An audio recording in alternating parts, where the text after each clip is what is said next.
Conditions perfect here at the circuit Ricardo Tormo, just outside Valencia. We've had a practice session yesterday, a practice session this morning.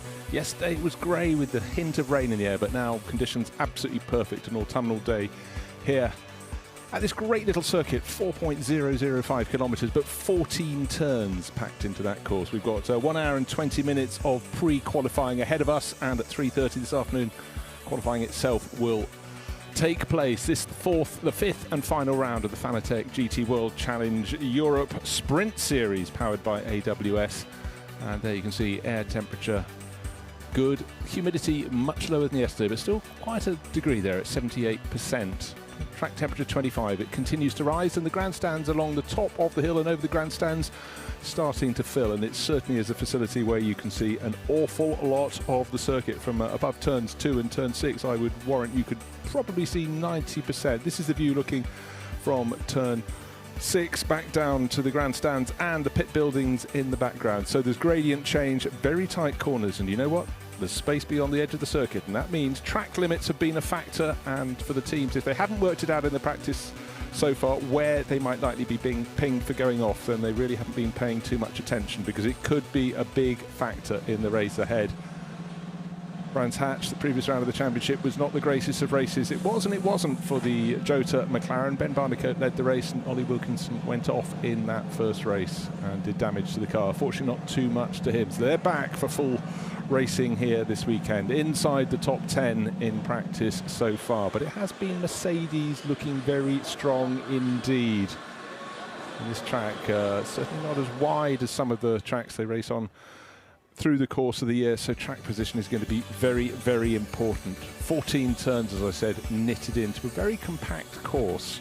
Take a look at it. Up, go to turn 1, climb the hill to turn 2, then snake you around, back up to turn 6, along the top, 7, 8, 9, 10, 11's a tricky corner, 12 even more so, and then a version a bit like Spoon at Suzuka with a long, long left-hander onto the start-finish straight. So plenty to keep the drivers on their toes, but really watch out for drivers running off over the curbs at turn 12 in particular. I think they'll be pinged. The final corner as well, turn 14, we've seen more cars running all 4 wheels over the white line on the outside. If they do that on their qualifying lap, that's going to hurt them. It'll be taken away. But the skies that were very, very grey yesterday, beautiful and blue today, just a little bit of light cloud.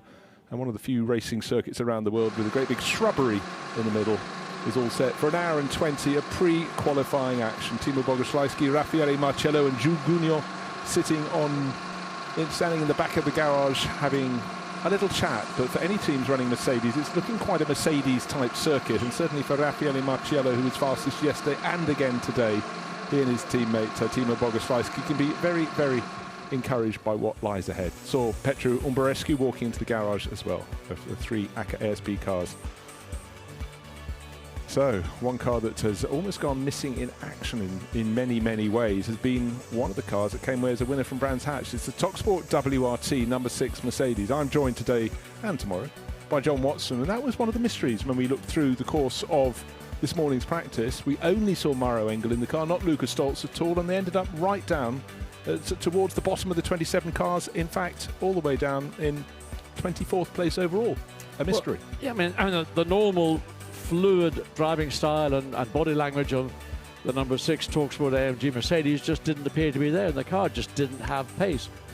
Now, what we were doing in the commentary booth, without any insight knowledge as to what the team was up to, if they had a problem or not, was were they running with the oldest of tires they had available, were they running with a car with race fuel, and trying to keep the performance of the car to focus on what we may see come Sunday when we've got these 2 one-hour sprint races. Now, the other fact, Bruce, is we've not raced here, not that I'm aware of, certainly, different racetrack. Don't know how the tyres and cars will perform over the space of, let's say, up to a 35-minute session. So it is about learning.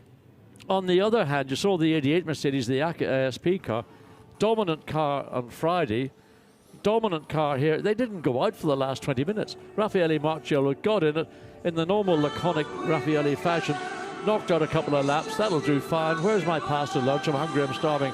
Let's get that in. That's most important. I mean, just unreal. So they were right on it, ACA ASP, but the sister car, the one we're looking at now for TopSport WRT, the sister car, it's the Mauro Engel version, the white one, number 6.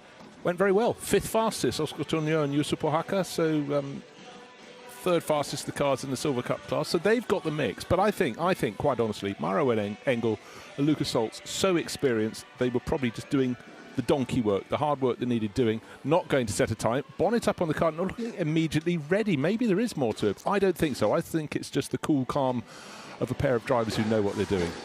Let's hope it is, because it was a totally unexpected lack of performance. And I mean, these cars are raced, torn down, rebuilt within a millimetre or a fraction of a millimetre of their life. And I mean, the Mercedes is a basic, straightforward, it's an outstanding package. So what was the reason? Well, maybe we'll find out a little bit later. We didn't get that information. But in the meantime, Thunderbirds, oh no, it's not Thunderbirds, it's McLarens are go.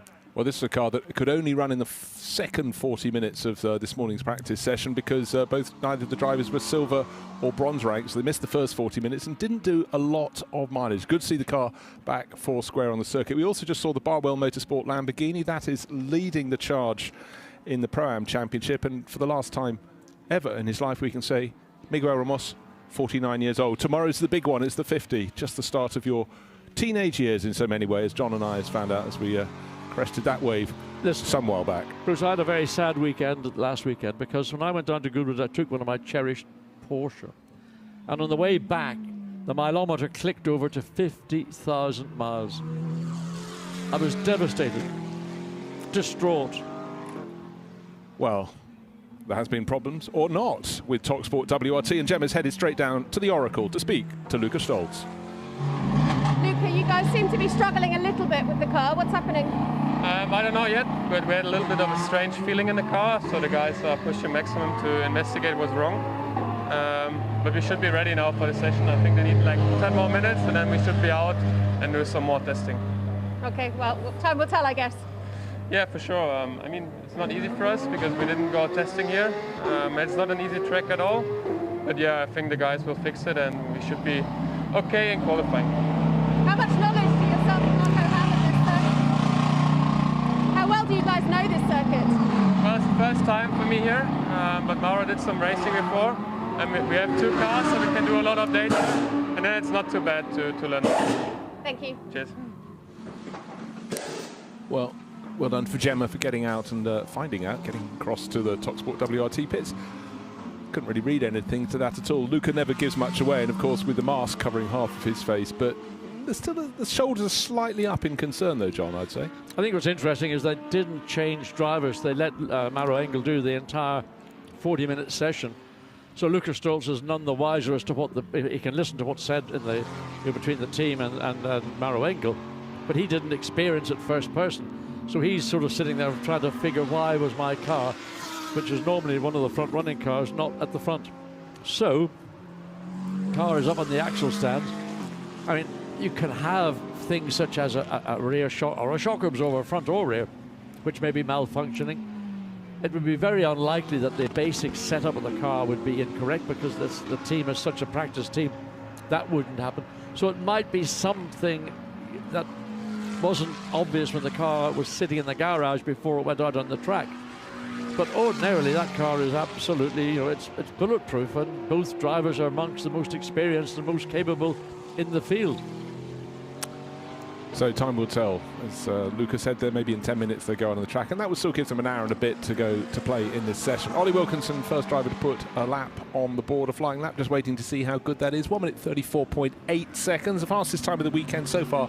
Practice yesterday, 1 minute 31.9, but the pace will come. They will start building it up. But just worth reiterating, John, as Robin Freitz, who's with us this weekend, sort of late substitute alongside Benjamin Goethe. That's in the Gulf livery car. There it is, number 30 from the Rofco liveried crew for Team WRT. Great to have him on board, though, isn't it? Yeah, I mean, we both stepped out of the commentary booth for a few moments to do our annual checks. And what I noticed was it's not hot. It's that warmth and clamminess. I mean, your hands always feel sticky. You always feel like you want to go and wash your hands. So I think that the ambient conditions are different to those of yesterday. It was certainly more oppressive yesterday. Now Robin Freitz all of a sudden 7/10 of a second up in sector 1. This is more like it. The time that we saw from Ollie Wilkinson, 1:34.8, is nowhere near the time that car set earlier in the session. They did a 1:32.6 this morning. So expect to see Robin Friens probably kissing the high 32s. I mean, 2/10 up in that middle sector. So the young Belgian driver stepping in. Was it Fred Verviches stepping in for? Yeah, Fred Verviches has been pinged, whether he's COVID or in association or in location with someone COVID positive. But right, 1:32.2 seconds. That was the best this morning. Raffaele Marciello. Marcus Winkelhock, who's paired this weekend. He's a later rival to, as we said, with Fred Verviches not coming. He's paired with Aurélien Panis, but Robin Friens, 1:33.3, so another second to be found. Benjamin Goethe watching on in the pit garage, but for now, only 5 drivers have set a time. Number 99, that was Alex Arca. He is 5th of the 5.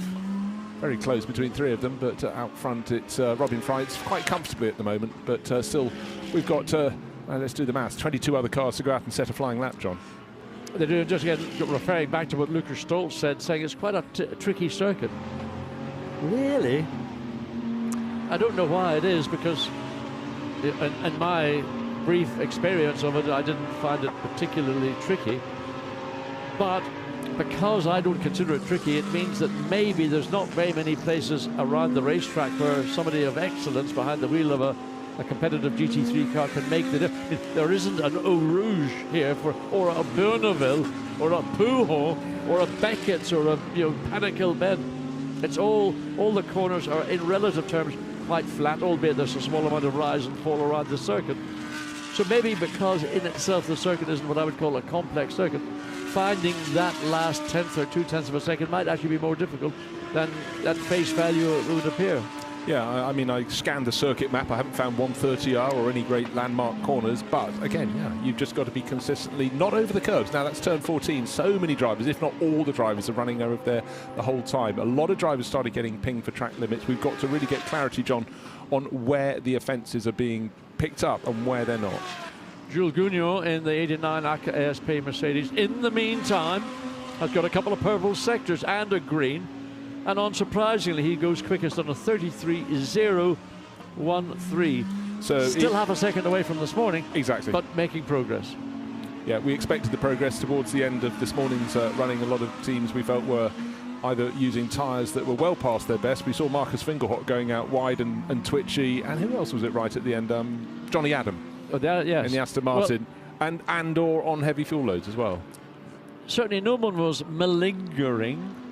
They were all knocking and putting the best efforts they possibly could into gaining a time. And of course, track limits, because of the layout and the nature of this circuit, Ricardo Tormo, invite you to run wide. As you can see here, flat curbs are ideal for motorcycling, but they open up for massive abuse from four-wheel racing. Very wide entry there for Eddie Cheever, and I wonder why he took that particular... Oh, they've got a different part of the racetrack. That's right, that was coming out of turn 8. Takes a bit of getting used to. If you've never actually watched a race on circuit, Ricardo Tormo, let's point out what the famous Spanish champion motorbike racer put together. This was his dream was to be a motorbike racer, then his dream was to build his own circuit. Just got it open, then unfortunately he died. But it's 4 kilometres, as good as. It's 4.005, but it's 14 turns. And apart from the start-finish straight and the run then up the hill to turn 2, John, it's pretty much turning the whole time. Yeah, I mean, there's a bit from turn 6 through the curve of 7, which is probably about the same distance as one up to turn 2. Yeah. Nevertheless, in that brief experience that I enjoyed here, going back, goodness, about 18 odd years ago now, I enjoyed it. I thought, what a great, I can't say little track. It's a circuit that is geared fundamentally to motorcycling, but we're adapting it to our GT3 cars, and I think they're adapting to it extremely well. And of course, in the end, we know that the cream will rise to the top. The trouble is, the cream is about 20 cars deep. Yeah, and it's super competitive. And if you're just wondering what John was driving around, was it right at the start of Formula BMW? Yes, a little Formula, but a 1 litre or 1 point, I think it's 1 litre motorcycle engine, about 120 horsepower or something. Still had it in those days, lost it today. Now, a car that's shown really well so far has been the Mad Panda Motorsport Mercedes. Mercedes definitely seemed to have the upper hand yesterday, and this morning it was sitting third for a very long time. Rick Breukers has stayed third. In the end, just down by 0.126 of a second from the ultimate pace, so looking very good. I didn't see all the speed that was set by Ezequiel Perez Compact. He's out in the car at the moment, not got below 1 minute 34. In fact, the fastest lap, we've only got one person below 1 minute 33. That's Jules Gounon in the number 89 AKSP Mercedes, but troubling the curbs, not as badly as some. That's turn 12 going into turn 13, a corner that just keeps on going. And then eventually, just as it droops there, it tightens up, doesn't it, John, onto the start-finish straight? Yeah, and it's a funny approach to the corner because you can't see the apex until you're almost at the point where you think it's too late to turn. Just but keep an eye, by the way, on Charles Vert. He's also gone purple in sector 1. Gounon did improve. Engelhardt likewise has improved. But you're almost at the point where you think, well, where is the apex? And there it is, just below you. So you hang out on the entry into turn 14 as you come through this long, never-ending turn 13. So maybe that's the one corner on the circuit that is most challenging in terms of finding the optimized line. Well, we were treated to some onboard footage looking down into the footwell. Eddie Cheever, the third, was driving the Ferrari. No braking. They had to brake really hard when it tightens up, and then you're into 14. Yeah. So just go a little too deep, and then you're in trouble. You're over the curbs. It's one of those corners I would suggest is a sort of a coast and roll corner. I don't think you want to be nailing the brakes at the very last moment, because I think that will unsettle the car at a point when the car's already loaded in its commencement of a left-hand turn. So maybe coast and roll, and then when you get the car, then you can pick up the throttle and stabilize and make your exit. So already drivers getting warned for not respecting the track limits. Black and white flag to 89. That was Jules Gounon. So he's got that in early. Car number 30 as well. That's in the hands of, we saw it, there's Robin Freintz, who's third fastest. So the first and third have abused those track limits. And some of them will start getting penalties. We saw some issued drives through and stop and goes, and but of course the ante really raised. You don't want to lose any track time. You want to build up towards qualifying. That's 3:30 this afternoon, setting the grid for both of tomorrow's races. So 2 20-minute sessions with just 10 minutes gap in between, so it's going to be quick fire, and many a driver is going to rue just running too far over the curbs and picking up a penalty, having their time taken away from them. But right now we've got two drivers now below 1 minute 33, 1 minute 32.897 seconds for Jules Gounon. That's the 89 Mercedes, that's back in the pit. Charles Virt's later out, 1 minute 32.967. So there we are, dealing in just 7/100ths of a second between the pair of them. Best of the rest, Robin Freintz, he's in the pits. Markus Finkelhock, he's third fastest, and Christian Engelhardt, fourth fastest. So it's Mercedes, Audi, Porsche, and the best of the Bentleys. It's this one, Nelson Ponciatici, car number 108. That was really going nowhere fast this morning. Both the Bentleys down towards the tail of the field. And Nelson, who was sharing with Stefan Riquelme, who did most of the driving, their car was second slowest. So it's not improving this time. It's in the pit lane, but the fact of the matter is it got a time that's sixth fastest. So that at least will cheer them up. I know it's early days, John, in this session, but at least it means they're in the mix. A little replay, and we've seen... Well, once it's gone, it's gone. And who is that? Christopher Haase. Christopher Haase. Down in 17th position, and that's not going to do that set of tyres a power of good whatsoever. Right, this is turn 12, John, where drivers are running almost all of them four wheels over the curbing, but then if they run a little too deep, cars get unsettled, and it's so difficult to pull them back on the track, right? Yes, it is, and that was an example of just maybe taking too much of the middle of turn 12, the transition from right to left, and all of a sudden the back of the car just spun like topsy. So let's talk about the Pro-Am class. In this session so far, leading, I know it's very early days, we've got over an hour to go, but it's Johnny Adams' car, the Garage 59 Aston Martin. Put Johnny Adam in it, you expect him to be at the front. He and his teammate Alexander West are running second in the championship, and this car on the track, Miguel Ramos, leading around in the Pro-Am class on points. He's only second fastest in terms of times at the moment. He's sharing with Enrique Chavez, but must say, when we watched the Lamborghini this morning, it looked very, very well sorted around this circuit. Just seems to suit the nature of the track. Barwell Motorsport have got a handle on it. But for Miguel Ramos, he's hoping to clinch the championship this weekend as he comes here to turn 50. Doesn't care about turning 50. He'd rather just land the Pro-Am section of the championship. But he's got a 14-point advantage to be nursed. Now let's take a look at top speed, the VMAX. And it's the Bentley. It's towards, well, it has been towards the bottom of the timesheets, John, but there we are, 2 kilometres an hour faster past the pits. The McLaren is second fastest, followed by Wilkinson. And then the other Bentley, third fastest. We do often see that they're very, very good in a straight line. Yeah, I mean, the Bentley's just got a huge amount of straight line grunt.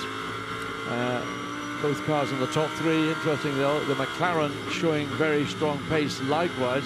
And then Charles Ferretz is the first of the Audis, and it's Charles Ferretz who's actually gone quickest already at 132.7. And looking back, 131.9 is the best. 132.7 is about half a tenth of a second away. John, riding around the lap here, we're going up to turn 6. You can see the speed, just over 100 miles an hour up to turn 6. Take us along with Miguel Ramos along the rest of the lap. Out of 6, you come along, short straight, gentle curve, ignore it doesn't do anything. But now you've got to get your car straightened up because you go into this long turn 8 and it falls away. It's always running away, which will induce understeer. Then you just more or less maintain the same amount of lock for 8, then into 9 and 10. Then 11 again, the track just at the point of the apex, change of camber, then run wide on the exit. Here is the critical part of the circuit. Coming into turn 12, don't be too ambitious because there's a curve on the inside. You run too far over to the left, you unsettle the car, then you exit out of turn 12, then this long, and it goes on forever like I'm doing. And then there's your apex. And then you can finally get back on the power and a little bit of oversteer for the Lamborghini. For Miguel Ramos, a man who's been racing here more or less probably since the circuit was introduced. Yeah, there was no improvement from him there, very close to his bed. Well, there was actually finally improved by a very small margin, but he stays down in 21st position. But he doesn't care about his overall position, it's where it is relative to the Pro-Am runners. He's second. Two improvements, Bruce. Oliver Wilkinson's gone 3rd quickest, Pierre-Alexandre Jean, the Bentley, gone 4th quickest, and Pohaka in the 7th, and the Mercedes has gone 6th. So in the space of asking the question, bosh, 3 improvements. Okay, I mean, the critical one for there, well, it's the first time we've seen a competitive lap from McLaren, so that's good for Ollie Wilkinson, but the first time we've seen a competitive lap from a Bentley. So for Pierre-Alexandre Jean, well, that is very encouraging indeed. They came into the pits when they were sick. They have gone out, they've improved to 4th place. They're only half a second, no, they're not, they're under half a second down on the best time from Charles Ferretz. So they're in the ballpark, so this is a big change. Of course, we don't know what they've put in terms of black things around their wheels. Well, the car, you can see just the exit out of turn 6 is looking, I think, infinitely more stable, more planted. So your teams will wait. Oh, again, he sort of misses big time. Well, that is a big, I'm not going to say turn 8. Well, it's not quite, that's not the ideal line. But the car looked really, I thought, much better all the way through up until we got to turn 8. And I think maybe that was more an error on the part of Pierre-Alexandre Jean. Maybe looking for too much from the car, and it just wasn't available.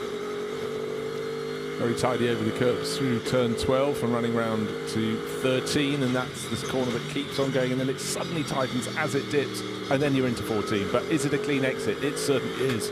McLaren, 2nd quickest, purple sector 1, purple sector 3. Remember I said this morning, I had a funny feeling in my water that maybe this might be a racetrack that suits the McLaren. Now it's Ollie Wilkinson behind the wheel, unless the transponder is incorrect and there might be Ben Barnacook, but whoever's behind the wheel of the McLaren, it is delivering.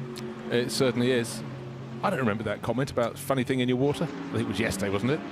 Maybe. Anyhow, we'll go with it. No, but you certainly did say, I mean, I concurred as well, but it was just this morning where they didn't get much track time because they could only run in the second half of the 1 hour and 20-minute session. We've got just over an hour to go in this, second fastest. That's where they need to be, up at the sharp end of the field. Still haven't got a time from 3 of the runners.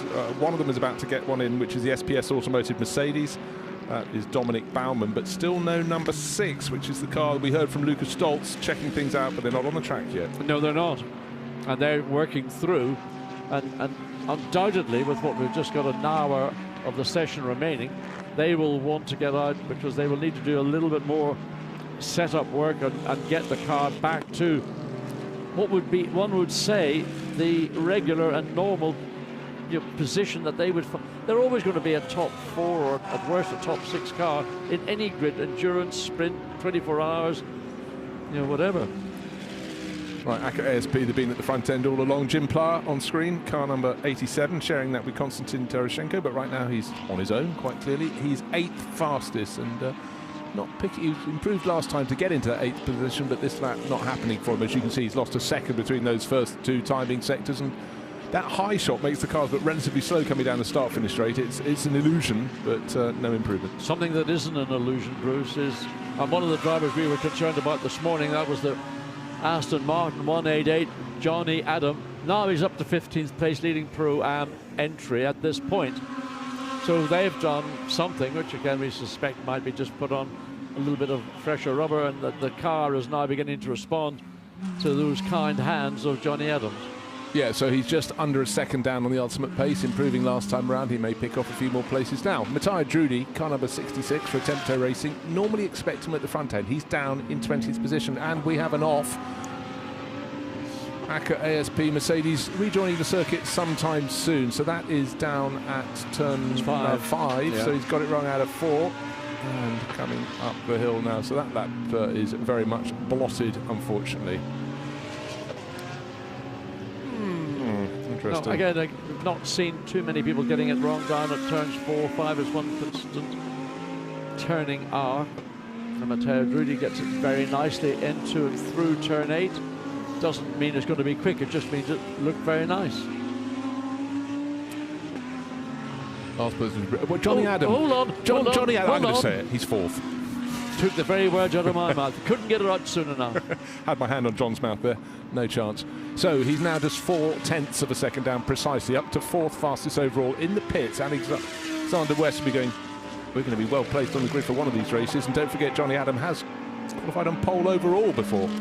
I think it was Mazzano, indeed. So, I mean, that's giving us an indication. We know the Aston's got good performance. It just happens to be at what point of the day will we see that performance being delivered. We've just seen it right now, and that's a very strong time, 1:33.1. Currently, it's 0.4 of a second down on still Charles Weerts, who set that time on his 6th lap. He's done 8 laps, and was set on the 6th lap. And Charles Weerts back out on track, but not indicating any improvement at sector times. Here at the circuit, Ricardo Tormo, you always have to keep an eye on the time for more than a few seconds to see if they stay or last long, because across the bottom of our timing screens we're getting warning of driver, black and white warning flags to drivers for disrespecting track limits, and then times do get taken away. But that was a great lap there from Johnny Adams. So let's celebrate, John, just fleetingly, the mix of cars. We've got an Audi at the top, then a McLaren, then a Mercedes, then an Aston Martin, then a Bentley. So on board with the Scotsman in the 188 Aston Martin, and out of turn 4 into turn 5. Then up the hill, again just all about acceleration or traction acceleration.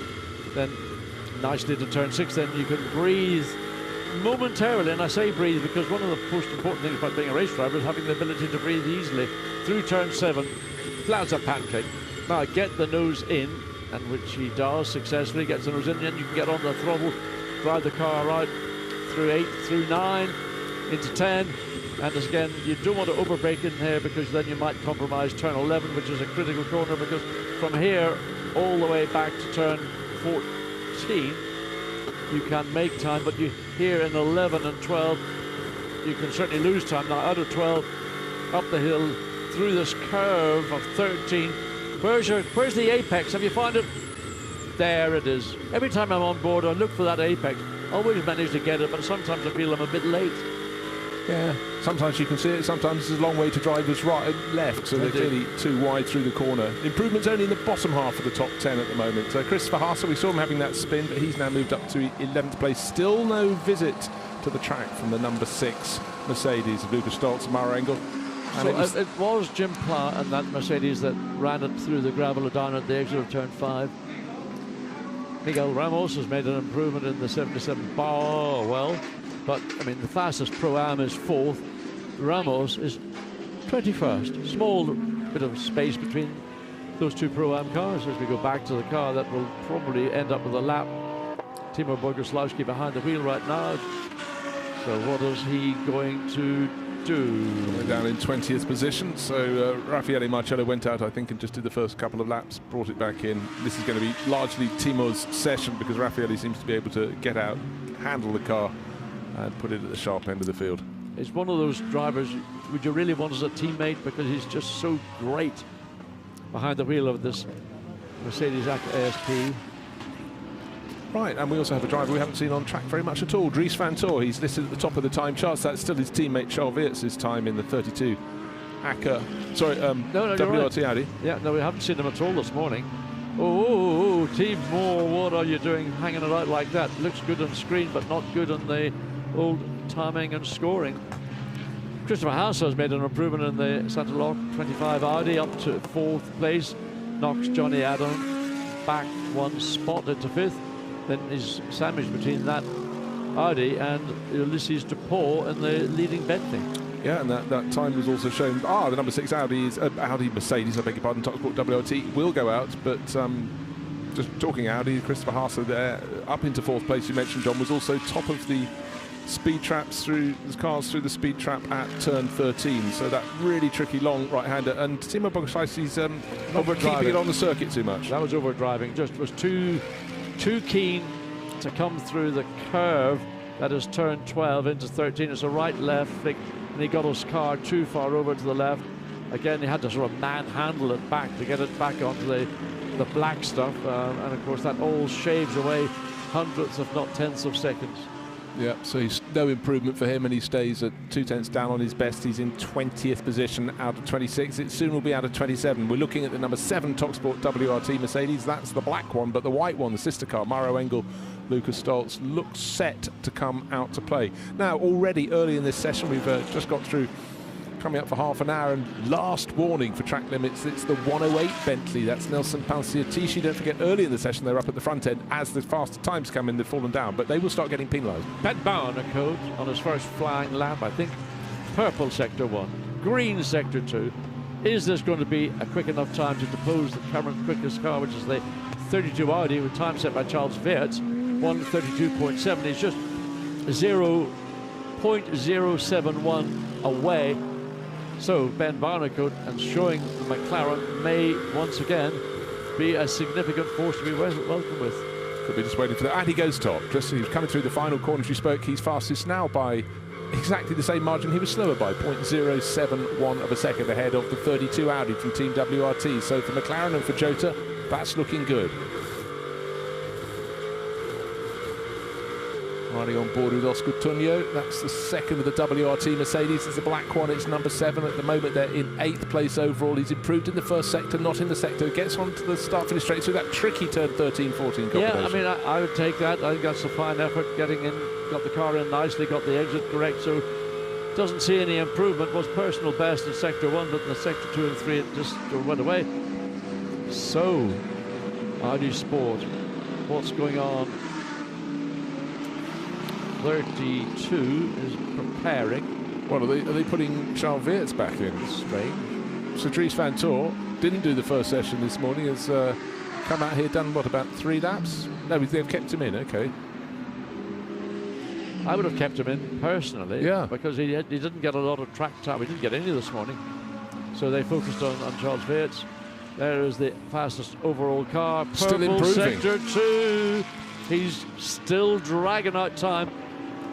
And where will this end up? Will it see an improvement on the 32.6 as he comes across the line at the end of lap 15? 132.611. Yeah, he found a few hundredths there, so he stretched the advantage to just over an 1/8 of a second over the 32 Audi from Team WRT that's in the pits, and the 89 Mercedes. So it is Charles Weerts getting on board. Yeah. So Dries van Tor, maybe is he feeling well? Maybe he's not feeling well, or maybe they're just very confident. What are you reading from that body language? I would think that they're looking at the time that McLaren is doing and thinking, oh, how much have we got left in the tank? Because that looks like it can go and go and go. And normally, if you're WRT Audi, your principal competitors will be the ASP or the TalkSport Mercedes and Emil Frey on particular days and circuits. So suddenly here's the McLaren, who showed so strongly in that second sprint race at Brands Hatch, or it wasn't, it was the second, anyway. Ben Barnacote did a sterling job to pull a 20-second gap on the rest of the field, and he's again consolidated the pace of that car. Talking of Lamborghini, they're not showing us yet. The number 163 is their best place runner, and that's down in 14th place. Then you look to sister car 114, Artur Rougier at the wheel, that's 16th, and Ricardo Feller's car only 18th. Yesterday they weren't really on the pace, but this morning they look really, really well sorted. But okay, running different programs, knowing what they want to do, building towards this afternoon's qualifying, but a little mysterious. But it's always busy down in the pits. And let's go and hear, talking of things Lamborghini, from Alex Fontana. Alex, we're seeing the Lamborghinis well outside the top 10. Are you struggling at all? Yeah, there are a few issues at the moment, but we are working towards the right direction. I think we're going to put everything together for qualifying at this point. But the car has improved massively compared to how we started the weekend. So it's just a matter of putting everything together, all the pieces, and then see what we can do exactly on qualifying. Is there a few setup tweaks that you need to make? Yeah, some setups and strategy. To be fair, we were focusing a bit more on the race pace because we know that in quali the car is capable on 2 laps to do something fast and competitive. But in, for example, in other events such as Misano, which is a circuit similar to this one, our race pace was not at the top. So we focused a bit more on the race pace, and that's why our lap times at the moment don't look so promising. Thank you very much. Thank you, Gemma. Thanks, Alex Fontana, for explaining that to us. But at the moment, his car not looking so wonderful. Just looking into the Emile Frey garage. Oh, red flag. Oh, there it is. There's the Robin Friends. I'm surprised. But just as looking into that garage and thinking, back in the days when I was a racing driver, where is Robin Friends? There he goes. He got it all wrong just at the apex, and that was it. All you see are bank upon bank upon bank upon bank of computing. You think you're in a bank. In the good old days, you'd spanners and balls of string to run around a car to check them. But everything is now run so much off electronic, particularly computing. So, Robin, what are you going to say about that? I mean, you raced here earlier this year, I think. Maybe not with this particular corner. If you did, the exit was slightly different. He knows this place, knows most of it, because he was here for the Formula E event earlier in the year. Obviously turns in slightly differently to turn 8. He was trying to hook his nose down the tight inside line. Round it came. It should be a quick recovery, but when that happened, the number 30 Audi was 10th overall. Hadn't been any improvement at the top since Ben Barnicoat put the McLaren there. Mauro Engel had put a flying lap in, but only the first one, and that leaves him 27th and last, 2.2 seconds down on the pace, but that was his first flying lap, so pretty unfair to judge him on that one. The second one was always going to be a little bit quicker. But really, it could be the story going into qualifying if they do not start picking up the pace. Let's hope for the number 6 crew, the white TopSport WRT Mercedes, they can find what the problem is, and we don't need to continue to talk about potential problems for one of the definite front-running cars. But right now, it's slowest, bottom of the 27 cars, John. Yes, it's still a real mystery, and I'm finding it hard to understand why, when you get a turnkey package like the Mercedes-AMG GT3R, which is just such a fantastic package for basically a quasi-factory team, all the way through to, if you want to run it in a Silver Cup or a Pro-Am Cup, it just works. Now, why? Obviously, the 6 marshals there couldn't really push the car out of the gravel. I wonder, was there something that actually was the cause of that spin and it wasn't down to Robin Finn? And is that the reason why they're having difficulty in moving the car? Yes, you'd have thought a gentle push and if the engine would fire up, but maybe something has locked at the back. And 6 strapping Valencians, you thought would have heaved that onto the racetrack with room to spare. Certainly would. So 20 plus cars in the pits, the final one's just coming back in, waiting for Robin Freitz's car to be put back down onto the stuff. It looks like it's going to be lifted and taken away. You wouldn't be trying to lift it out of the gravel like that if it was going to go back on the track and continue. I think this is one of those moments, how many people do you need to change a light bulb? Well, how many people do you need to direct the man on the rig to get that car back in the racetrack? They've all got an opinion. No, but left hand on here, mate. No, don't you be doing that. Bring it this way, my way. Yeah, not that left. My way. The other left. My way. Who's sang that? Frank Sinatra? It was you, John. It was me. I didn't normally have a little song sometimes in the middle of a session when I'll not bother you with My Way. So let's just run down the order. Again, great diversity of machinery at the top. We've got McLaren top of the pile. Second place Audi, third place Mercedes, fourth place Audi, fifth place Aston Martin, sixth place Bentley, and the best of the Ferraris in ninth place. So plenty of manufacturers in the top 10. And just waiting for this session to get going again. Maybe this buys a tiny bit of time for Maro Engel, a bit more time for Maro Engel to report back to what is potentially wrong with the white car in the background of the shot, the second of those two TopSport WRT Mercedes. Are they working on it? Not that we can see. Well, there's rubber tyres, wheels tyres have, I think, just come off.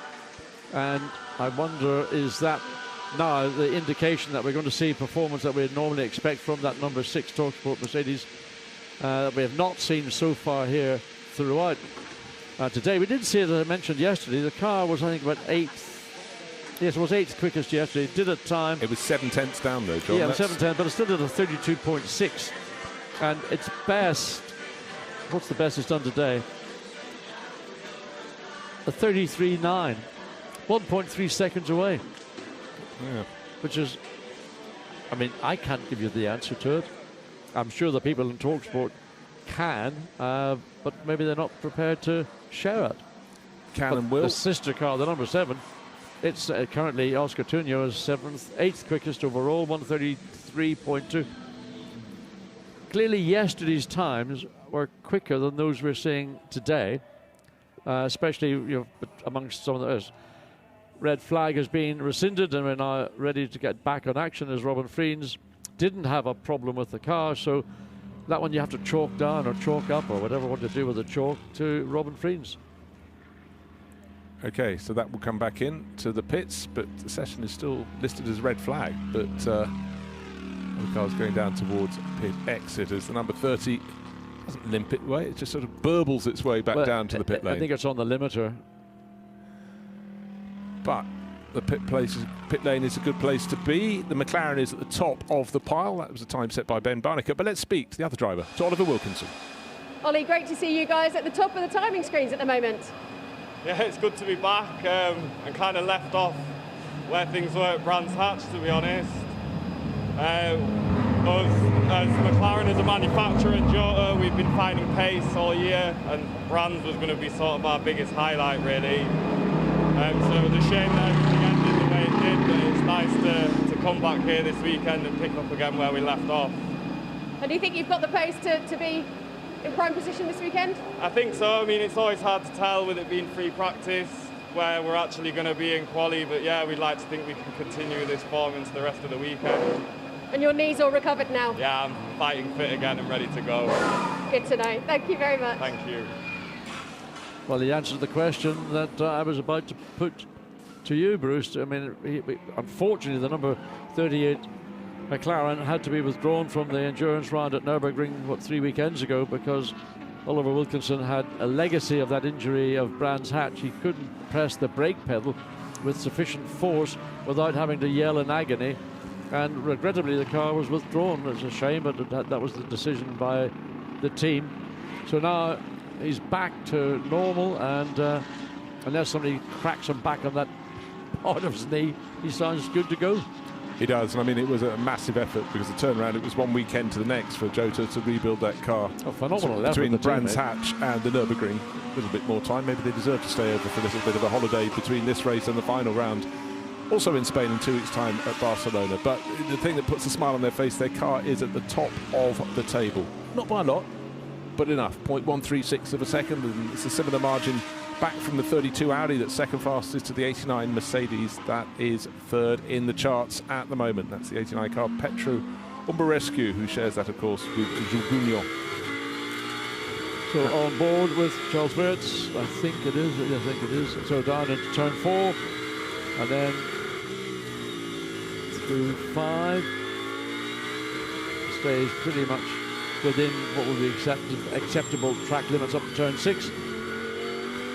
Then hard on it, speed gaining up to 180 kilometers, 190, 212 before he gets onto the brakes, and then has to get the car into that tight apex at turn 8, then through the curve of 9, then swings back to 10, and then the bigger effort to brake the car into turn 11 and then not be too greedy on the exit, not using too much curb, but quickly with the mirror to check there's anybody near me.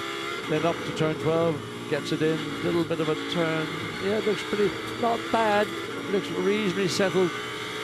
And you can see just how relaxed Charles Weerts is. He did have reason to look at his mirrors, because Stefan Riquelme was right behind in the 108 Bentley, and they were very, very close coming out of turn 11, but track position was in the hands of the Belgian. Yeah. So Weerts comes across the line as he goes on to his first flying lap. As we go back, Barbell Motorsport Lamborghini. So that is presently done in 22nd. Enrique Chavez, or behind the wheel right now. That is currently third in the Pro-Am category. We're still waiting for Bertolini, who's in the pits there, fourth.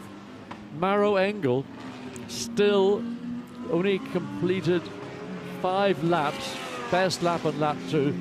This is getting serious. This is going beyond being a joke. This is more than all the things that we've been trying to bandage. You know, why is the car not performing? Are they doing a lot of fuel runs, high fuel levels, whatever? I think, John, that we haven't seen what we potentially could have seen, because that red flag was just as Maro Engel had done his first flying lap. The second lap was always going to be a better flying lap for him. So let's see. But sitting there in 27th out of 27 runners, that is not a dream ticket at the moment. The time 2.2 seconds down on the best pace, the pace set by Ben Barnicoat in the McLaren. And Frankie Bird was having a bit of a laugh on the exit there. That was the exit of turn 8, and he had all sorts of grass and gravel underneath him there.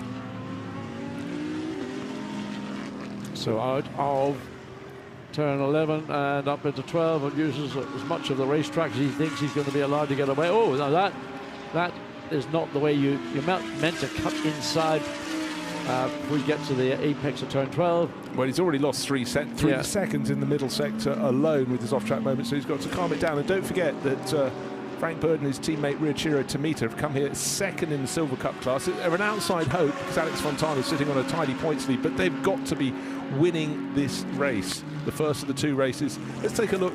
John, where did it go so horribly wrong? Well, it probably all around the lap, but yeah, and it's just, oh, that's where I went wrong. Wow. You don't need to be doing that too frequently, because look at us under the camera. Well, actually, that was before he got it all wrong. So Frank got it. There he is, over the gravel, a bit of tarmac, another bit of gravel. You know, the shock load that goes into the suspension, the shock absorbers, whatever, not great. But there's the car that we hoped and we believe has got the potential to be in the front row of the grid. Personal best, Sector 1 and Sector 2, and he's got a traffic ahead of him, which probably won't affect this lap. It'll certainly have a bearing on the following lap, but let's see where Maro Engel's going to drag this car up. It's not going to be into the top 6 for sure.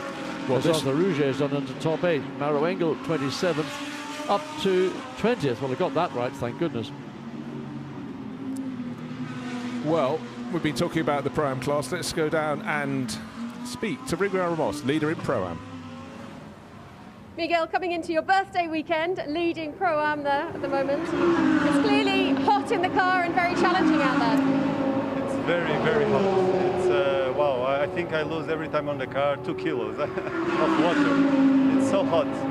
It will be hard even tomorrow, because tomorrow it seems that it's going to be even hotter and humid. So I think it's going to be very hard, the races tomorrow. And of course, the championship for the Pro-Am is still open. There's a lot of close competition between the top 4. Yes, I think everything is open. We are leading, but we're not a lot of points, so it means that anything can happen. So we hope we win. We are here to win, but let's see tomorrow how the races will go. Hopefully, we'll try to do maximum attack on first race, to be relaxed on second race, but we never know. We will see. I guess the next important step is qualifying this afternoon. Yeah, let's see, qualifying. Qualifying here is very important, because it's difficult to overtake. So let's see how it goes. Thank you very much. Thank you. Thank you. Thank you. So Miguel Ramos, just to give you a lean on the points, 103.5 points for Ramos and his teammate Chavez. Next down is 89.5, 14 points down back to Johnny Adam and Alexander West. So 16.5 points for a win. So if they can put a win in tomorrow, then they wrap this up in the first of the 2 races. But many a slip, John, many a slip. Yes, I mean, I would suggest that maybe the driver partnership of the 77 Lamborghini is a more balanced one than that in the Aston Martin, because the 188 has got Johnny Adam, who we know is a really, I would call him a pro driver, very much in that literal sense. Alexander West is very much a gentleman driver who is improving by the race, but there's a bigger imbalance in performances between the Aston crew and the Lamborghini crew. As Miguel Ramos pointed out, it's all about qualifying, getting a grid position. The other thing will be on the opening laps, keeping out of trouble, avoiding contact. We've said every race, but here it is going to be hypercritical. Now, John, cut you in half, and it's probably got a Porsche emblem, and you'll be rather pleased to see Christian Engelhardt for Dynamic Motorsport, bang, up into 4th place. Never lost the faith. Always knew they'd be there at some point. Great to see that 54 Dynamic Motorsport Porsche back, and even better to see Adrian Delinia behind the wheel alongside Christian Engelhardt, who had to take time out from that incident at Misano, and he's fully repaired, as is the car, and currently they are 4th quickest. Yeah, 8 manufacturers in the top 11 position. Ferrari's best is Chris Fogarty, the 93 Sky Tempesta racing car, in 11th place. Then moving up to the best of the Bentleys, Ulysses Tapu, number 8th place. 7th place, Arthur Rougier, best of the Lamborghinis, etc., etc. But it's McLaren at the top that counts. And at the moment, let's see what sort of pace Alexander West could do. He's just taken over from Johnny Adam. The car, the Aston Martin, number 188, is still 6th fastest overall, but clearish lap. Oh, and let's keep an eye on Mauro Engel, only 20th position. He's improved again, but he's still just over a second off the ultimate pace. That is uncomfortable. It's uncomfortable. It's unprecedented. Well, I mean, we keep asking the question. Maybe at one point then we'll get an answer to that as Alexander West comes through that final turn. There's quite a difference in lap time between what we've seen Johnny Adam do in the Aston. The best time is a 1:33.1 from Adam. The last lap from Alexander West is a 1:35.6. Oh, it's a lot of time to lose in a short lap like this. Anyway, that's for the team to resolve amongst themselves. As the 54 Porsche are pushed back in, Engelhardt is out, and I'm assuming that Delinia will be behind the wheel. Yeah, the sort of slam of the door, right, that's what it can do. 4th fastest. Of course, Christian Engelhardt, go back a few years, he was winning left, right and centre with Mirko Bortolossi when they were partnered in a Lamborghini. But Engelhardt's origins in racing, right back with Porsche. Good to have him back. Albert Costa. Your friend of mine, there he is. Always smiling. Absolutely. Even when he drives you off the road in turn 1 at Barcelona. Hey! So, let's see what he can do. The Lamborghini's starting to pick up the pace. The best placed at the moment, Arthur Rougier, just put his time in to go 7th overall. Going to have to slide down the order a little bit. In fact, outside the top 10, Ricardo Fella up to 14th. Sorry, up to 13th in number 14. And now the third of them, Albert Costa, down in 17th. There are some competitors who drive racing cars, and there are some competitors who are racers. This man, Albert Costa, is a absolute 100% copper-bottomed racer. And he's great to watch because he makes it look exciting. He makes it look as if he's going quickly. And normally, he is going quickly.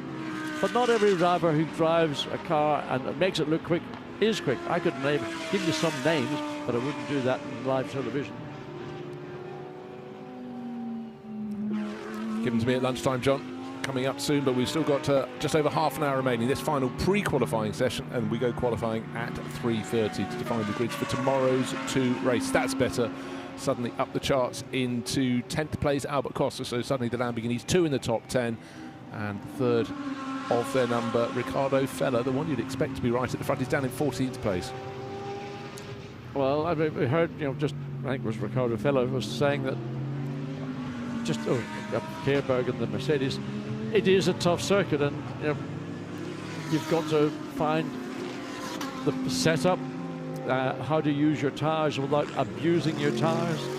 There's no reason why the Lamborghini isn't going to be quick, but then you could say half the field should be in the top 10. Yeah, exactly. So, particularly when you have this mix of Pro-Am drivers as well. You know, the Pros should be in the top 10, but the Am will not be, and therefore overall they'll go down the order in one qualifying session and up in the other. But Ben Barnicoat to the McLaren sitting in the pit, sitting pretty, 0.136 of a second to the good over all the drivers already crowned this year's Sprint Cup champions. That's Charles Weerts and Dries van Tor. Valentin Peerberg, important weekend for him, came here looking for honours in the Pro-Am class. He's only 1 point down on the Johnny Adam Alexander West Aston Martin, and that makes it 15 points down on the Chavez Ramos Lamborghini. But Peerberg and Baumann doing a good, solid job. They're second fastest the Pro-Am runners in this practice session. Valentin just 3/4 of a second down on the ultimate pace. That's good. Yeah, it is. Again, I suspect that the balance of drivers in that car is they're more equal than they were seeing in the Aston Martin. And I mean, I don't want to get on the case of the Aston, but that's a fact of life. Well, Porsche have really started to shine. We saw Christian Engelhardt get out of the car. Let's hear from him with Gemma. Christian, you've just come out of the car. Clearly the car is looking like it's performing well. It feels good? Yeah, it's not easy here in Valencia. It's quite hot out here, and balance is changing all the time. So it's for sure not easy, but we're doing our best to prepare the car for qualifying later. Today everything is so compact that you cannot afford to go in the wrong direction with the setup. You don't have a lot of time to look at the data. So yeah, we're quite optimistic at the moment. Let's see, we just need to find a few more tenths. How much experience have you got here at Valencia? For me, it's a little bit a comeback. I've been here a long time ago. I drove in Formula BMW here when I was a junior driver, with 15, 16 years old. So yeah, after that I was here once with the Carrera Cup, but now I think it's been a few years. Huh? A little bit of relearning at the track, and of course sorting out the performance of the car then. Yeah, exactly. Excellent. Well, thank you very much. Thank you. Well, I just had a little look at the charts. It was a very long time ago, 2002, 2003, and then a gap of 2 years, and then he came back in 2006 to Formula BMW. So that's pretty much when you were driving, but it just goes to show that for Christian, he had few gaps in the early years of his career, didn't have the money to keep it going, but did scrape it together, started to race for Porsches in the Carrera Cup Deutschland in 2008, and he's been on the up ever since. But he's made it work, and he's been here, built it on strong foundations.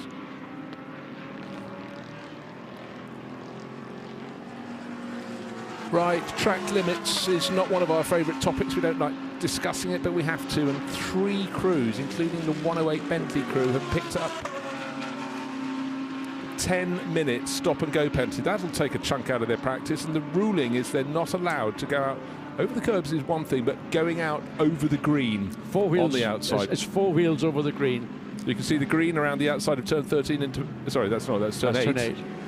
And so there's clear demarcation. They wanted information on how the penalties might work, and now some of them have got to experience them firsthand, and it's cost them 10 minutes this practice session. Well, there's an example. 2 wheels on the green, so that's acceptable. Here to turn 12, watch here and see if he gets 4. No, that's fine, not a problem. But we have seen some cars go 4 wheels inside that green, and that's where the race director will be notifying the teams, and if cases necessary, applying a penalty. But a 10-minute sit-down, it's a bit like being back at school and told to stand on the corner by your teacher. Facing the wall, hands on head. If you're lucky. So still McLaren leading the way, still Audi in second, still Mercedes in third, with that Porsche we just heard from Christian Engelhardt, 4th overall. And someone getting hot on the roof there, looking down that high shot that picks up the cars from the top of the control tower as they come out of turn 14. What an amazing view. You can see the entirety of the circuit. I wouldn't want to stand right on the edge, John, would you?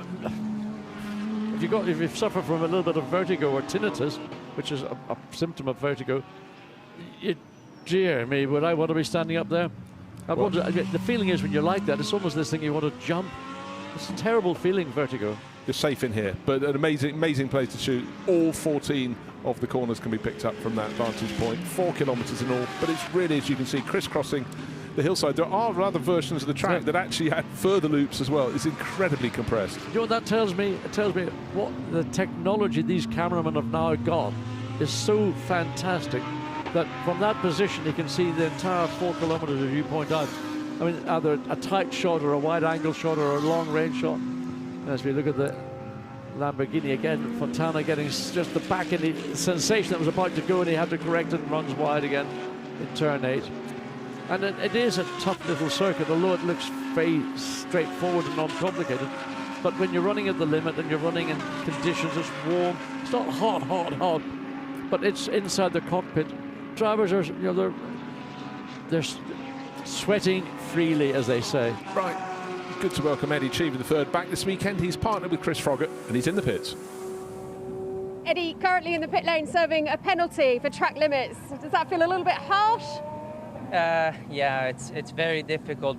There's 3 corners that are so easy to make track limits, and you never know if you're on the line or a little bit,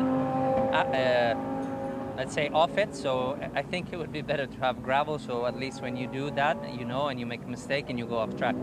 But it is what it is. I think in the race it's going to be super difficult not to do track limits, but I think it's like that for everybody. So yeah, absolutely. It's the same for everybody out there, but of course frustrating to serve that 10-minute now. How much does that affect your preparation for qualifying? I think we're pretty well informed for this last run in Valencia. We're going to do a few pit stop changes after this penalty, but I feel confident that me and Chris can do a good result in the Silver Cup. Thank you. Well, there we have it. So, but it is a setback, but they knew, a lot of these teams, it was coming, but they're now established just how much they transgressed by, and they will pick up that moment. Car number 222 has spun and rejoined at turn 6. That's at the top of the hill. Driver on board the 222, Julian Apostolos in the Porsche going around at the top of the hill, but I'm sure that's a quick one. Yes, it's rejoined, so that is fine. There is turn 6 at the top of the hill. You can see lots of rubber marks out over the curb on the outside, but as John pointed out, they're very level curves, very flat. They're not going to bounce you back on the track. You will just carry on going over the top of them, and maybe that's why some of the drivers are using that excuse. I thought the curb would not be back. Now let's take a look at the top speed, the VMAX, and it's still a Bentley at the top. In fact, the 2 Bentleys at the top. Uber-Seas to power, and the 107 car has found another kilometre out in this session.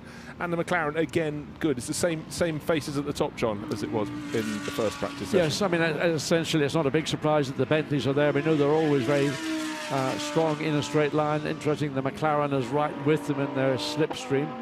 So that's just adding to the, if you want, the confidence that the Jota team have got there. We can look at the Silver Cup speeds at the same part of the racetrack, just fractionally down. But the Bentley and the Aston, then followed by the Ferrari, Mercedes, and Mercedes. So a 4-kilometre difference between the 87 Mercedes, the ACA ASP car, and the quickest of the Bentleys. And that's, you'd like to have that 4-kilometre advantage on your side rather than being down, because it means if you get caught behind that particular car, you don't have anything in the tank to find a way around it. No, absolutely so. But anyhow, these little elements that make up the format of what we've got, of course, the fact we've got so many manufacturers at the top means that different ways of doing the same thing. Some quicker down the straight, some better around the corners, but nobody better than the McLaren for Jota at the moment. Top of the charts. No one, in fact, 2/3 of the field in the pits at the moment. We've got 20-odd minutes remaining. Are we going to start seeing some fresh rubber bolted on to see what people can do, or are people keeping their powder dry ahead of qualifying? Most important of all, what is going to happen next? That number 6 TopSport WRT Mercedes, still only 20th of the 27 runners. This is a car that, don't forget, last time out at Brands Hatch came away with a 1 next to its name, winning the second of those 2 races and second in the first, brought them up the points table. But here, not looking very good for points at all at this point. No, and it's Lucas Stroll's now behind the wheel as we watch Alex Atka, and he's having a fight in his hands, keeping the back end of the Audi in check. So through that final turn, again, you can just see under power, the back end wants to continually break adhesion and comes across the line, and his lap is 1:34.8, currently in 22nd place. So it's about a 10th. This wasn't actually, it was, in fairness, that wasn't a million miles away from that car's previous best lap as Ezekiel Perez compact, as the Mad Panda Motorsport team push it back. into the garage. Now, who's behind the wheel of this? Is Raffaele Marciello. Oh, it is Raffaele Marciello. And needs to find an improvement because you have to scroll quite a way down the timesheets. That's traditionally been at the top of the timesheets. 24th. 24th. So there we are, Raffaele. There's a challenge. Can you find 23 positions? Don't come back until you've done that very task. But what he's got right now is clear track. One or two cars. Actually, he's catching relatively fast. But whoa! Half the field in the pits at the moment. But the best time is a 1 minute 32.611 seconds. The fastest in practice yesterday, 1 minute 31.9 for this man, for Raffaele Marciello. Well, we're not seeing sector times indicating any improvement, so one can assume that he's not going to improve. He's certainly not going to challenge the quickest overall lap so far. And this is the car that's been the dominant car over Friday's and early part of today's running. So up to 211 before he gets into turn 14. So that's a better entry into the corner. The car looks pretty good on the exit. Small adjustments, but that's nothing abnormal. So where did that last lap, did it change anything? 133.8, 134, second down on his best. Right. Leading the way in the Pro-Am class at the moment is Alexander West, who's with Gemma. Alex, you're looking decidedly relaxed. I assume that's it for you in this particular session. In this session, yeah, I just came in. I mean, we're a little bit tire restricted, so for most of us, it doesn't make a lot of sense to spend the whole hour driving, to be honest. And for you, you've put in a lot of track time so far this weekend, learning the track, getting to grips with it. Are you feeling good? Yeah, no, I mean, it's really helpful having yesterday's practice session, even if the weather wasn't the best. So it does help a lot with this learning the track process. But this is a track where I think you have to you need to find the balance between going fast and not abusing the track limits. As you've seen, there's been plenty of people getting caught out by track limit warnings. So it should be interesting. And talking about the championship course, you're currently lying second in the Pro-Am Championship. What do you think you could do this weekend? Well, look, we're going to give it our best, and hopefully we'll. But we will need to win both races, or something dramatic would happen to the other cars. But so we'll see. We'll give it our best. Qualifying will be crucial, I think.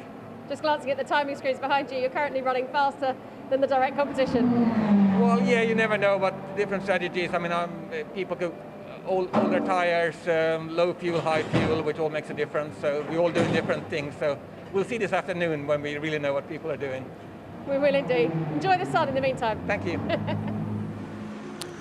Well, it really is a packed weekend with practice yesterday, testing here effectively, then practice this morning. Some of them got an hour and 20 minutes running, then in this session an hour and 20 minutes, then they have a quick break for sun and a PCR test, and then it's time to get it together for qualifying, John. Yeah, it's interesting that Alexander West was saying that they're tyre limited, and I think what he's saying is that we're saving as many of our fresh sets of rubber for when it actually really matters. And what's more important ultimately is going to be track position, because if you've got track position, you can defend from that position. But if you don't have track position and you're trying to make progress, that's a different race and a different game altogether. And what they want to do in the 188 Aston Martin is get track position and then use that to try and march forward and win their championship. Exactly so. Now, Andrea Bertolini, bottom of the pile at the moment, sharing with Louis Michiels. They are the outsiders. They ranked 4th in the Pro-Am Championship and would need pretty much a miracle, but they'd like to be faster than they are at the moment. So the Italian veteran, one of the few cars out on the circuit. So there's talk about tyre limiting, limited supplies of tyres for them, though they want to use them judiciously. I think, well, he's coming in now, so there we go. This could be the story. Let's go to lunch early, John. Yeah, it's not that teams are limited in tyres. Everybody's got the same number of tyres. How they use them. It's the usage of your tyres, and people used. Some teams did a lot of running yesterday, and ultimately, as I just mentioned, you want to be, I think the word is judicious, with how you use the tyre allocation you've got. And there are 3 fundamental elements that you want to do. One is you want to make sure you get the best out of your available tyre allocation in qualifying. And then for the race, you've ideally got 2 fresh sets of rubber for at least one of the 2 stints, or both stints, in both of those 2 one-hour sprints. So it is about really economics and what's the thing you used to do? Time and motion study of your tyre usage. There's a mouthful if you ever had one. we'll just say optimising. I think that's... Oh, do I like rather have time and motion study? Yeah, okay, you go with that. That sounds like I know something. Smoke screen right now, car number 6. Luca Stoltz, one of only about half a dozen, about 8 cars out on the track. He is picking up the pace a bit, but they're still down in 20th place overall. Now Adrian Delina, he's taken over from Engelhardt, 4th fastest still. Just noticing coming down the straight as the Porsche stayed on the right-hand side of the straight, coming down on the left-hand side of our TV screens, how much rubber there is off the line. Now that was on the straight. You can see how much rubber there is there off the racetrack. You've got the racetrack, you've got the white and red marks, then you've got the green demarcation line. A lot of rubber around and anywhere not on the racing line. So again, in terms of inviting somebody to make an overtaking maneuver, if they're going to have to go off the racing line and go over a bit of, well, we saw it at Nürburgring when cars got caught out with debris and rubbish being shoveled onto the track at the Schumacher S's, what can happen? It's the same thing here. You run over a load of rubber that's been shredded off the surface of the tires, you lose virtually 100% of your grip. It also, yeah, you made a small mistake, it suddenly becomes a very large one. You just keep on sliding over. And in fact, turn 6 was a corner that shows that very well, John. You can just see how much is sitting there. Maybe it's simply more people are going over the curbs more often and shaving a little bit more off than you'd normally find, but certainly well spotted. So very, very much going to be a factor. Certainly one that you've got to consider. I mean, those that are starting on the left-hand side of the straight, coming down into turn 1, are to some degree going to be maybe disadvantaged because they're going to be running over all that rubber that's on the left-hand side coming into turn 1.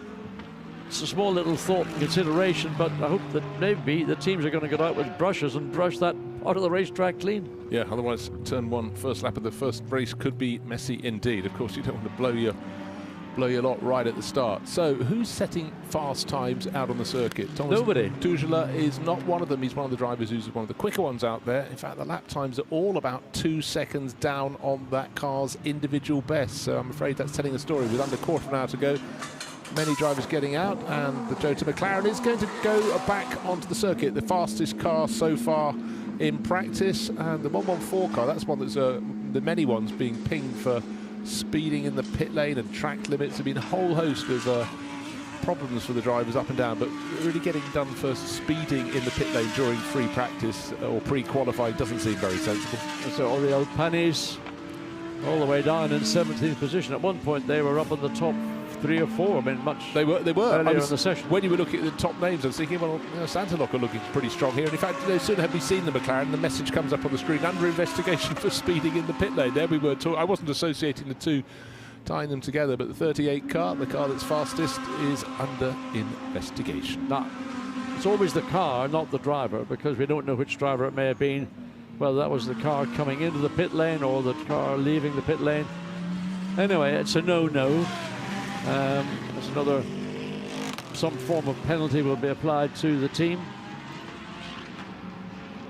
Watching Aurelian Panis coming through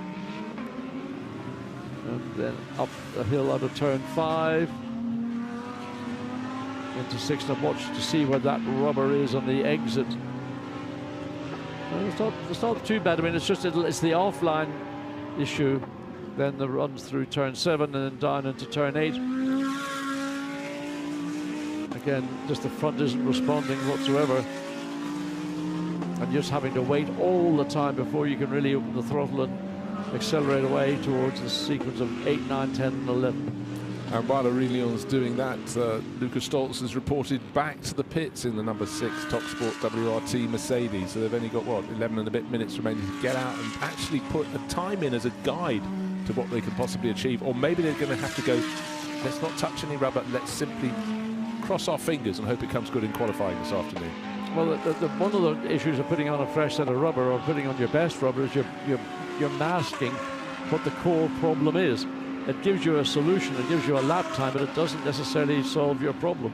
And that will be, I'm sure, what TalkSport is looking at. They'll be going through scrolls of computer-generated information, and McLaren back in the pits, so driver change. So a little bit of practice. I'm assuming that was, oh wow, look at that. Now that's an easy way to exceed the speed limit in the pit lane. Certainly is. Have to come back down to terra firma after that sort of getaway, but Right, Ricciardo Tomita, we saw his teammate Frank Bird having a bit of a Larry moment, but right now they're 25th out of the 27 runners, and this is the car, the pairing that's second in the Silver Cup class. They really need to get it together, and so far for the 31 WRT Audi, it hasn't been that brilliant. It hasn't been as bad as this, though. They were running around just outside the top 10 earlier on, but maybe just when the tyres were at the best, the drivers were not. But Tomita, 10 minutes to go. He's got to see if he can pick up the pace. Really, to be in the hunt, he needs to get in the top half of the field. He has to go down to the low 1 minute 33s, and so far they've only done a 1 minute 34.0. So time to be found for Tomita. Looking to see who's the fastest out on the track. Lapping quite well is actually, it's Johnny Adam. 1 minute 34.2, I think, is the fastest driver out on the circuit at the moment. He's just come back out after a time in the pits. Yep. Looking down, it's almost in that sort of period of practice where let's just go through the motions.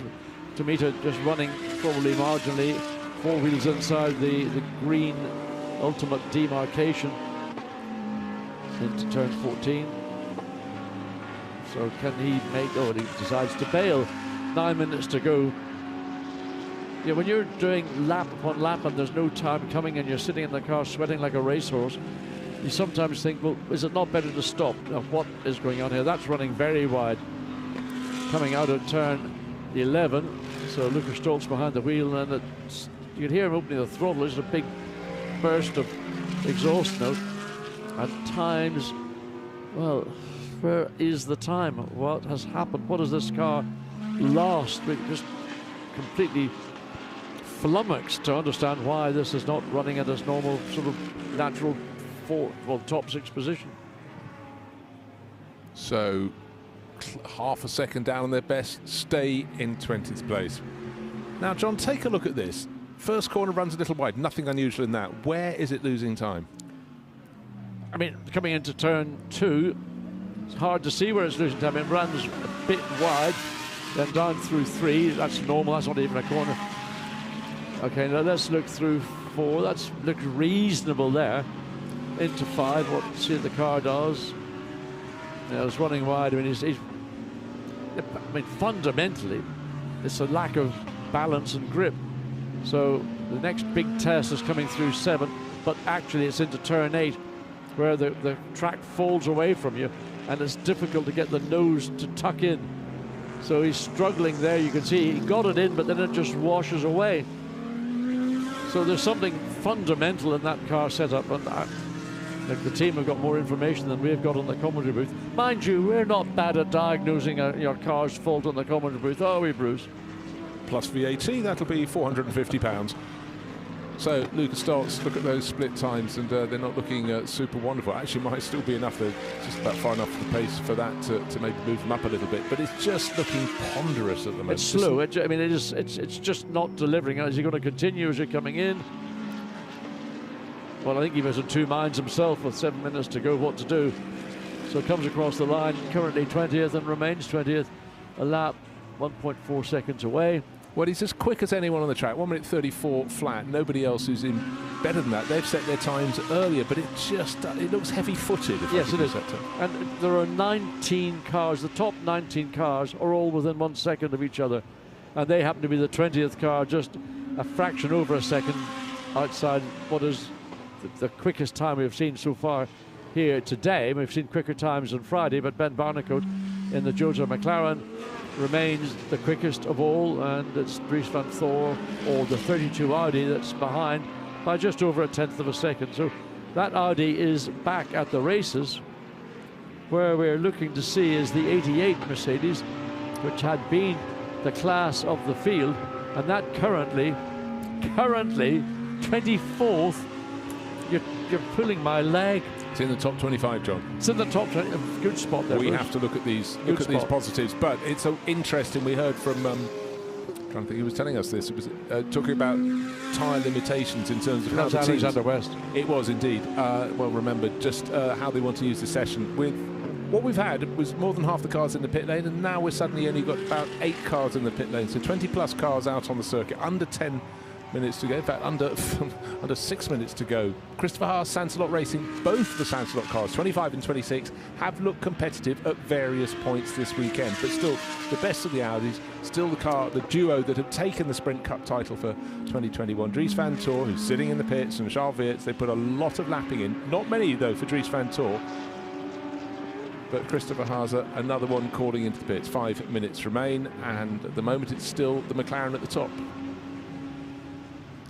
Impossible to see anybody improving now. It's just simply sorting a few queries, sending a few drivers out right at the end of the session.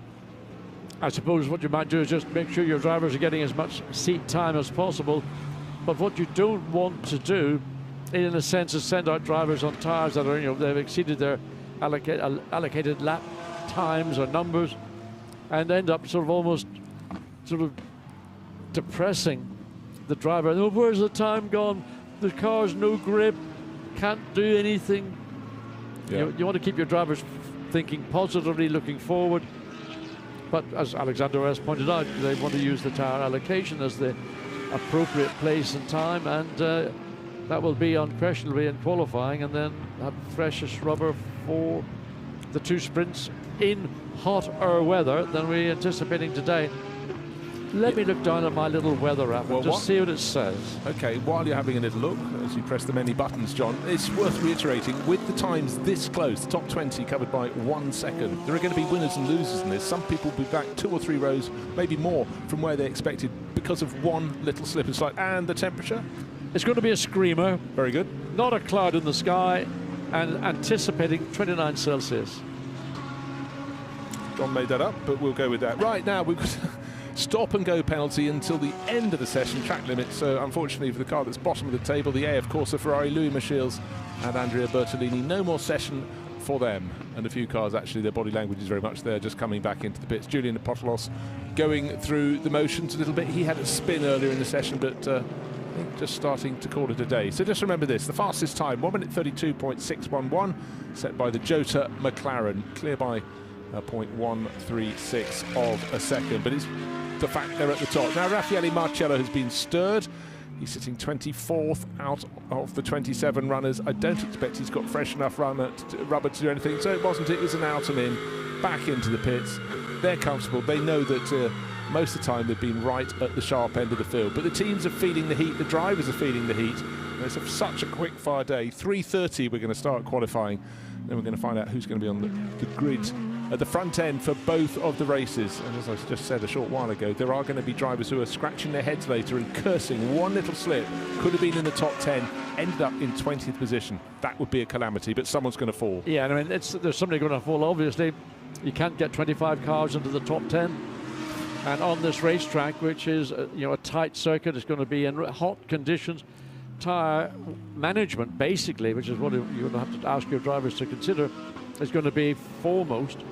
So, I mean, you can nail your tyre in the opening lap and then actually do more damage than maybe being a little bit conservative, but then you don't want to lose track position as a conundrum. Yeah. It's almost like a Rubik's Cube of motor racing. It is. We can be very fixated on lap time, but of course they have to test through the whole range of fuel loads and tyre life, how their setup is in all of them. But for the 188 Aston Martin, that's leading the Pro-Am class by a country mile in terms of position in this this practice session. It's 6th, and the next challenger is Dominic Bauman's SPS Automotive Performance Mercedes, 10 places further down the order. And the championship leaders in Pro-Am, Enrique Chavez and Miguel Ramos, are 5 positions further back. But bringing up the rear is the Ferrari from AF Corsa that has been banned from going back out in this session because of exceeding track limits, not once, not twice, but too many times. They've got the warning, they're paying the price right now. But frankly, probably not losing an awful lot of track time that's going to cost them too much right at the end of the session. Hopefully they've got through their programme and we're ready for qualifying. Petru Umbarescu needing all the experience he can get here. For so many of the drivers, this is their first ever appearance in a race at the circuit Ricardo Tormo. Of course, when Valencia had a Grand Prix, it was held in the circuit out around the dock area. But let's go down to the pits, because as the session comes to an end, we're into the final minute. Let's hear the thoughts of Raffaele Marcello, who's managed to run 24th fastest. Raffaele, we weren't driving screens where we'd expect to see you. What was the complication towards the end of that session? Yeah, no, we just try to bet some brakes and do a few laps on full tank, so all good, yeah. All good, and confident for qualifying this afternoon? Yeah, I mean, it will be tricky with track limits for sure, so it's important to get a free lap and not to do any track limits, but normally we're always strong in quali, so we'll see. Thank you very much. Thank you. I love Raffaele Marcello. He must be an interviewer's nightmare. You know, how do you get any emotion, any sort of, get in there, Raffaele? It's, anyway, what a great guy he is. Absolutely fabulous, but also with half the face covered by a mask as well, you sort of lose more of that. But you know full well that he's absolutely focused on what's coming ahead. And there is his car being blasted around the circuit, but no, it's not. Sorry, that's the Morescu 89 car. I was going to say, of course, his is in the pits and he's going no further. The checker flag is out, and I think it's the last time he'll cross the flag before he gets into qualifying. So, what have the teams learned? Hopefully they've learnt about the setup for their cars, tyre wear, where the track limits are. And those are the absolutely crucial elements, because some people are going to come unstuck with track limits. You just know it in qualifying. And here of all circuits, it's really going to hurt. But for Porsche and for Dynamic Motorsport, they must be hugely encouraged. Adrian Delina brings the session to an end, but Christian Engelhardt got that car up to 4th fastest. That is in the mix, and that's where they want to be. We're light on the ground with Porsches, even lighter on the ground. There are 2 Porsches, only 1 McLaren, but it's got a 1 next to it. Its name at the top of the charts. Ben Barnicoat and Ollie Wilkinson both set good laps, but Barnicoat's best lap, 1 minute 32.611 seconds, was the pick of the pack. And they go with their tails up. They were fantastically strong at Brands Hatch before the accident that put Ollie Wilkinson out. Tried to return at the Nürburgring, but Ollie's leg hurt too much when pressing the pedals, and now they're back in with a vengeance. But also importantly from their point of view, John, they're at the top of the chart, so it's looking really strong. Albert Costa, we think it is Albert Costa. That's what the timing and scoring tells us, coming across the line. So currently in 10th position, and he decides, I'm coming into the pit lane. So, yeah, I mean, I think there's a lack of enthusiasm, if you want to be unkind about what was going on in this session, because everybody is, as Raffaele Marcello said, of bedding and brake pads running on full fuel. But, you know, what they're doing is they're storing up and saving all those nice, fresh sets of Pirelli rubber. Well, we'll get to see the fruit of their labours later this afternoon at 3:30. But right now, with the pre-qualifying session completed, it's a McLaren at the top, the Jota Sport car. Ollie Wilkinson and Ben Barnicoat top by 0.136 of a second from this year's champions, Charles Weerts and Dries van Tor. And ASP with their Mercedes look strong. Jules Gounon and Petru Umberescu in 3rd place. Adrian Delina and Christian Engelhardt making Porsche fans smile in 4th. And Leo Russell and Christopher Haase do not count out Sansalot Racing. They're looking very strong with their Audis. And the top Pro-Am car, there it is, up in 6th place overall. Alexander West and Johnny Adam in the 188 Aston Martin. 27 cars went out to play, but the one surprisingly far down in 20th position, just being strolled across now. Lucas Stoltz and Mauro Engel, winners last time out at Brands Hatch, but really struggling here. They're a second off the ultimate pace around this 14-turn circuit. I don't expect they will be eating an awful lot of lunch. But let's go down to the world of McLaren, the world of Jota, to hear from the driver who was fastest, Ben Barnicoat. Ben, obviously, top of the timings, a great way to come back after the Brands Hatch race. Yeah, obviously, Brands was less than ideal. Feel somewhat robbed there, but it is what it is. It happened. We moved on. It was a shame not to be able to get to race at Nürburgring, but the main thing was that we looked after Ollie, and yeah, it's going okay so far here. I mean, we are at a bit of an advantage because we didn't race at Nürburgring. We do get an extra set of new tyres compared to everyone else, so that helps our pace there. So we're not. Although it's great to be number 1 on the timesheets, we're probably at a little bit of an advantage to the others. Still got to pull everything out of the bag later today in qualifying. We've said it before, and obviously we're saying again, we've seen such an improvement from Jota this year. It's been incredible. Yeah, well, look, the programme was quite late at the start of the year. We started a bit on the back foot with not really much winter testing. As the year's gone on, we just kept on pushing and pushing, and the guys here are great. They push, super hard to improve the car week in, week out, and the support from McLaren and Customer Racing has been great. So, that's what happens when you have a great group of individuals pushing each other along. We're fighting there every week now. So, it's a good way to be at this end of the year. Excellent stuff. Well, thank you very much, and have a great qualifying session this afternoon. Thank you very much. So interesting hearing there from Ben Barnicott, but a very useful session for both of their drivers. The crowd's coming in, but let's take a look at the highlights of this pre-qualifying session. An hour and 20 minutes, and the first car out on the track was the Jota McLaren, and they really made it stick. Other people didn't make it stick enough to stay on the circuit, and this is an unusual one for Christopher Haase up at the top of the slope. Driver's getting used to it. He wasn't alone in running off the circuit. That was down between turns 4 and turn 5 before the track comes up the hill.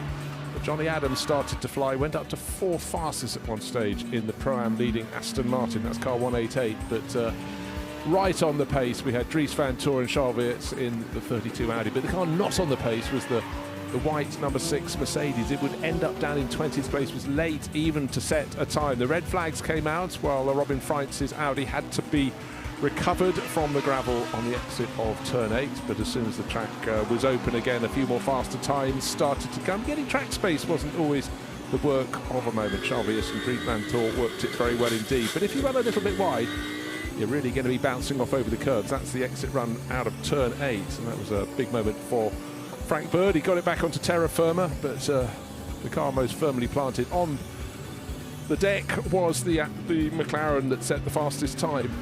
Only just, but it was enough to put their noses in front. The Aston Martins were going well, the Lamborghinis were starting to find their form, but no one could get close to the pace around these 14 turns. There's a little off there for an Aston Martin to the McLaren from Jota Sport that ended up fastest of all, ahead of the 32 Audi from Team WRT and the best of the ACA ASP Mercedes. It was McLaren's morning.